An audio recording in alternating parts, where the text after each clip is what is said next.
5 ବର୍ଷ ପରେ ଶିଶୁଙ୍କର ଏଜୁକେସନ ହଉ କିମ୍ବା ବିଜନେସ ହଉ SBI ମ୍ୟୁଚୁଆଲ ଫଣ୍ଡରେ ଏମିତି ଏକ ଫଣ୍ଡ ଅଛି ଯୋଉଟା କି ଆପଣ ମାନଙ୍କୁ ଷ୍ଟେଡି ଗ୍ରୋଥ ଦେଇପାରିବ।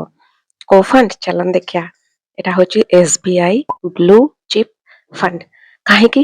କାରଣ ଏହା ହଉଛି ଟପ୍ ଲାର୍ଜ କ୍ୟାପ୍ କମ୍ପାନିଜରେ ଇନଭେଷ୍ଟ କରେ ଆଉ ଏଥିରେ ରିସ୍କ କମ୍ ରୁହେ ଆଉ ଷ୍ଟାବିଲିଟି ହଉଛି ବହୁତ ହି ଜୋରଦାର।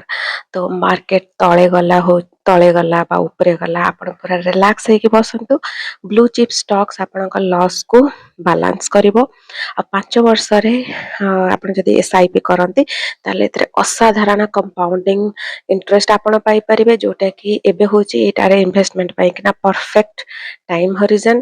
ତେଣୁ ଆପଣ ନୂଆ ଇନଭେଷ୍ଟର ହୁଅନ୍ତୁ ବା ଏକ୍ସପେରିଏନ୍ସଡ ହୁଅନ୍ତୁ, ବିଜନେସମ୍ୟାନ୍ ହୁଅନ୍ତୁ ବା ସାଲାରିଡ୍ ପିପୁଲ ହୁଅନ୍ତୁ, ଯେଉଁମାନେ ଷ୍ଟେବଲ ରିଟର୍ନ ଚାହୁଁଛନ୍ତି ତାହେଲେ ଏହି ଫଣ୍ଡ ହଉଛି ଆପଣମାନଙ୍କ ପାଇଁକିନା ହିରୋ।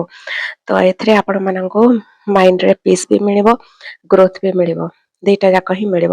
ତେଣୁ ଆପଣ ସ୍ମାର୍ଟ ଇନଭେଷ୍ଟମେଣ୍ଟ କରନ୍ତୁ, ଡିସିପ୍ଲିନ ୱେରେ ଇନଭେଷ୍ଟମେଣ୍ଟ କରନ୍ତୁ, କେବେ ବି SIP ମିସ୍ କରନ୍ତୁ ନାହିଁ। ସେହି ହିସାବରେ ଭାବିକିନା ଫଣ୍ଡର ଆମାଉଣ୍ଟକୁ ଚୁଜ୍ କରନ୍ତୁ। ତ SBI ବ୍ଲୁ ଚିପ୍ ଫଣ୍ଡ ବିଷୟରେ ଯଦି ଡିଟେଲ ଭିଡ଼ିଓ ଜାଣିବାକୁ ଚାହୁଁଛନ୍ତି, ମାନେ କେତେ ଇନଭେଷ୍ଟ କଲେ କେତେ ଆସିବ 5 ବର୍ଷର ରିଟର୍ନ, ତାହେଲେ କମେଣ୍ଟ କରନ୍ତୁ ୟେସ୍। ଆଉ ରୁପି ରହସ୍ୟ ଚ୍ୟାନେଲକୁ ଲାଇକ୍ ଆଉ ସବସ୍କ୍ରାଇବ କରିବାକୁ ଭୁଲିବେନି। ଭଲରେ ରୁହନ୍ତୁ। ରହୁଛି। ଜୟ ଜଗନ୍ନାଥ।